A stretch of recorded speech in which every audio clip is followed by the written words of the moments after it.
नमस्ते, मैं हूँ रेखा सिंह। हम आप सबको सोहर गीत सुनाएंगे, जिसमें भगवान श्री रामचंद्र जी और लक्ष्मण सीता गंगा के किनारे जाते हैं और केवट से निवेदन करते हैं कि आप नाव को लेके आओ और पार उतारो।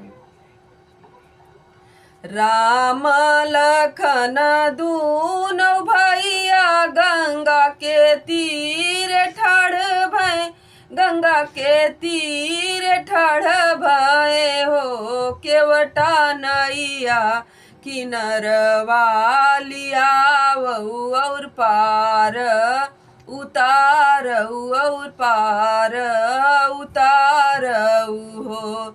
एतनी बचन सुन केवट दुनऊ कर जोरई, दुनऊ कर जोरई हो। रामा कैसे कन्हैया लियाई, बहुत डर लागई, बहुत डर लागई हो। तोहरे चरनिया के छुअत पत्थरवा से नारी भई, पत्थरवा से नारी भैली हो। रामा कठवा कई हमारी नवरिया, पत्थरवा से बोलई, पत्थरवा से बोलई हो।